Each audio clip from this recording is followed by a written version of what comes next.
O primeiro a julgar o caso em segunda instância é o presidente do tribunal, o ministro Truppeny. O voto do presidente Truppeny é bem rápido. Por quê? Porque o livro traz o caso dos exploradores de caverna explicado no próprio voto do presidente Truppeny. Não existe um capítulo separado contando a história anterior e depois o voto dos ministros. O livro já inicia-se com o próprio voto do presidente Truppeny explicando a situação e o seu voto logo abaixo, além da introdução pelo autor que adaptou o livro do inglês para o português. O voto do presidente Truppeny é baseado no direito positivo, ou seja, ele fundamenta-se na lei. E de acordo com a lei local, quem quer que intencionalmente prive a outrem da vida será punido com a morte. Ou seja, de acordo com a lei, quem quer que prive a vida de outrem será punido com a morte. Nesse sentido, o seu voto é a favor de condenar os réus, baseando-se na lei. Ele fala, inclusive, que esse dispositivo legal não admite nenhuma exceção, embora emocionalmente ele esteja se manifestando ser a favor de uma liberdade ou de uma comutação de pena dos réus.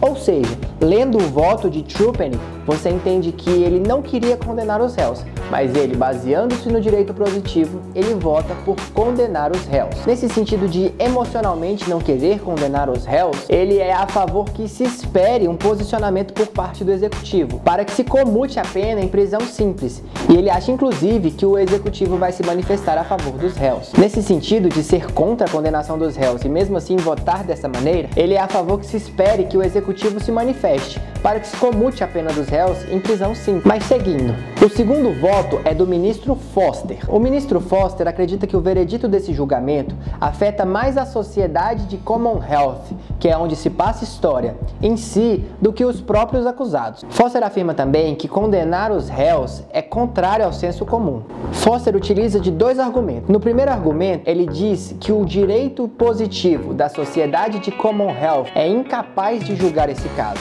e que para isso eles deveriam se valer do direito natural, ou seja, do jusnaturalismo. Para ele, o direito pressupõe a convivência em sociedade, e nesse caso, eles não estavam convivendo em sociedade, no caso a sociedade de Commonwealth. Eles haviam criado uma nova comunidade formada por apenas eles, aquelas pessoas que estavam dentro da caverna. Ele afirma que, se eles estivessem fora da limitação territorial da comunidade de Commonwealth, eles não seriam julgados da mesma maneira. Também afirma que estavam fora da jurisprudência da sociedade, por razões de índole até moral. O ministro também aponta o fato de que, a princípio, Roger Wetmore havia concordado com o contrato que ele havia feito naquele momento com aquelas pessoas. E para isso ele fala que apontar a vida humana como um valor absoluto é totalmente errado e que as coisas devem ser ponderadas. Para isso ele faz uma comparação e remete aos 10 trabalhadores que morreram no processo de salvamento daquelas pessoas que estavam presas dentro da caverna. Ele pergunta qual é a validade do sacrifício dessas 10 pessoas que morreram e não do sacrifício de Roger Wetmore. E é nesse momento que ele parte para uma segunda linha de raciocínio, é onde ele entra no seu segundo argumento. Para isso, hipoteticamente, ele rejeita todo o primeiro argumento dele e parte do princípio de que o direito de Commonwealth tem aplicabilidade no caso. Ele fala que toda lei tem que ter uma interpretação positiva e sistemática e não apenas gramatical da literalidade da lei. Ele exemplifica o caso da legítima defesa e excusa os acusados, mesmo não tendo nada escrito na legislação. Ele afirma que o judiciário deve ser capaz de interpretar as leis e que ninguém contrataria um funcionário que não seria capaz de fazer um trabalho que vai além daquilo que lhe é pedido. Ele fala também da capacidade de abstração da situação. E de acordo com seus argumentos, ficou bem claro que o voto de Foster é favorável à inocência dos acusados. Nesse momento, nós temos um voto contra os acusados e um voto a favor dos acusados. O terceiro ministro que vota aqui é o ministro Taittin. Taittin começa afirmando que é incapaz de julgar o caso sob júdice de forma totalmente objetiva. E aí ele começa a atacar a lenha no voto de Foster. Ele fala que ele é contraditório e falacioso. Ele pergunta qual seria o momento exato aonde o direito natural teria se sobreposto ao direito positivo das leis da sociedade de Commonwealth. Ele aponta uma série de inexatidões na teoria apresentada por Foster. Ele fala que os ministros que estão tendo autoridade naquele tribunal, naquele momento, têm uma autoridade que advém da lei. Como Foster, para julgar o caso, vai se abster da lei se a autoridade vem da própria lei?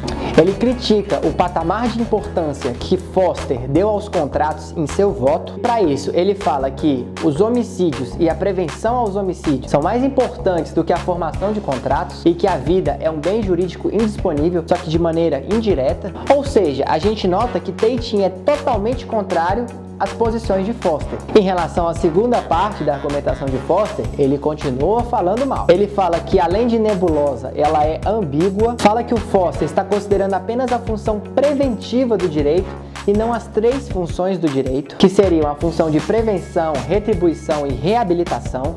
Falam que os fatos e argumentos apresentados impedem uma interpretação puramente teleológica da lei nesse caso. Tate também critica a analogia de Foster com a legítima defesa, falando que não tem aplicabilidade nesse caso. E por fim, ele conclui que ele é totalmente contrário ao voto do seu antecessor, mas que mesmo assim ele não acha certo condenar os acusados. Ou seja, Tate tem uma posição de imparcialidade no caso. Ele não quer nem votar contra e nem a favor. O voto de Tate é no sentido de se abster dessa votação, ou seja, ele não vota. O quarto voto é do ministro Ken, ou Kim.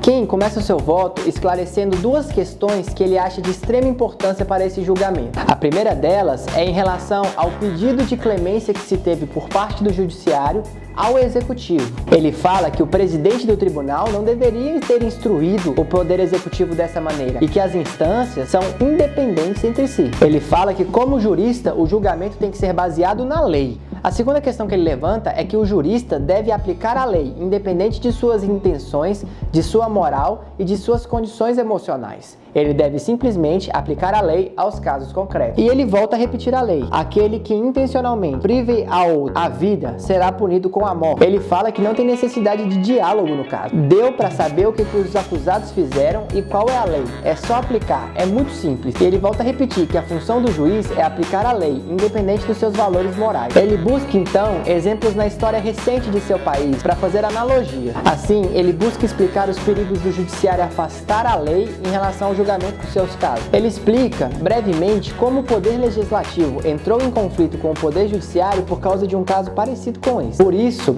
o judiciário deve acatar a supremacia do legislativo. Existe a lei, é só cumprir. Ele fala com certo ar de deboche e dá a entender em certo momento que ele fala que os juízes como Foster são subjetivos e aplicam suas próprias vontades aos casos concretos e não aplicam a lei. Ele fala que não tem como você julgar baseando-se no princípio e na forma como a lei foi elaborada, uma interpretação histórica, sistemática e teleológica. Você tem que interpretar o que está escrito, você tem que aplicar o que está escrito, não aquilo que você acha que foi a intenção de quem fez a lei e blá blá blá e blá blá blá e blá blá blá. Ele reconhece que o seu voto pode ser impopular, mas ele vota na aplicação restrita da lei. O último ministro a votar no caso é Hand. Hand critica a postura de todos os ministros que vieram anteriores a ele, falando que eles se prenderam muito aos legalismos. Basicamente, ele se atém ao fato de que os juízes são funcionários públicos e devem se atentar ao que diz a própria população. Hand expõe uma pesquisa feita por um jornal de grande circulação, onde foi perguntado à população o que eles acharam do caso, e fala que a população é a favor de que se inocente os acusados. Ele fala que o método de aplicação conforme o que diz a população aproxima a justiça aos anseios do povo. Ele fala que se ele declarar os acusados como culpados, ele vai contra a vontade da população e vai afastar a lei do povo. Ele fala que não tem que perguntar a opinião do executivo para que se abrande a pena, porque isso pode ser inclusive impopular. Ele fala que, diante de muitos casos que ele já julgou, ele não conseguiu achar a resposta em doutrinas importantes ou na própria lei, mas sim no senso comum. E baseando-se no senso comum e na população e nos anseios da população, o voto de Hand é a favor de que se inocente os acusados. E baseando-se na vontade da população, no populismo e no senso comum, o voto de Hand é no sentido de que se inocente os acusados. Nesse momento, tem 2 votos contra os acusados e 2 votos a favor dos acusados, enquanto que Tate se manifestou como estando em cima do muro e se absteve de votar. Depois do empate, o presidente do tribunal perguntou a Tate se ele gostaria de se manifestar e desempatar o caso. Tate, na ocasião, disse que, diante do empate e dos argumentos de seus companheiros, ele nunca se sentiu tão convicto quanto naquele momento. Ele queria sim se abster e não votar do caso. Estava certo daquilo. Com o empate, a sentença condenatória da primeira instância foi confirmada. Com isso, ficou determinada a execução dos culpados em uma manhã de sexta-feira, às 6 horas, no dia 2 de abril do ano de 4300. Essa é a história do caso dos exploradores de caverna. Se isso tivesse acontecido no Brasil, provavelmente os acusados teriam sido inocentados por uma excludente de ilicitude. No caso, o estado de necessidade seria mais adequado a este caso. Segundo ponto, no Brasil, aplica-se o princípio indúbio pro réu, ou seja, com empate nessa cor, provavelmente os acusados também tinham sido inocentados, ou haveria outro recurso cabível do caso. Enfim, o caso dos exploradores de caverna não é uma sátira, e isso é deixado bem claro no final do livro. Ele é um livro que nos busca pensar sobre possibilidades de julgamentos e argumentos possíveis diante de situações jurídicas impossíveis. No caso, vocês viram que alguns juízes utilizaram argumentos como senso comum ou como positivismo jurídico, mas que mesmo assim cada um deles teve um posicionamento diferente acerca do mesmo tema, e até mesmo argumentos diferentes acerca da mesma condenação ou da mesma inocentação, porque tiveram 2 votos contra e 2 votos a favor. É isso, galera. Se vocês gostaram do vídeo, por favor, deixem o seu joinha aqui embaixo, curtam o vídeo, assinem o canal e não deixem de assinar as notificações para receber mais vídeos como os casos dos exploradores de caverna, ou novos livros que nós vamos fazer, ou até mesmo aulas que nós vamos postar aqui no canal. O mais importante para nós é os seus comentários. Digam o que vocês querem que a gente faça aqui no canal para a gente ter um direcionamento do que seria bom para o nosso público. E não se esqueça, é a ajuda de vocês que mantém esse canal ativo.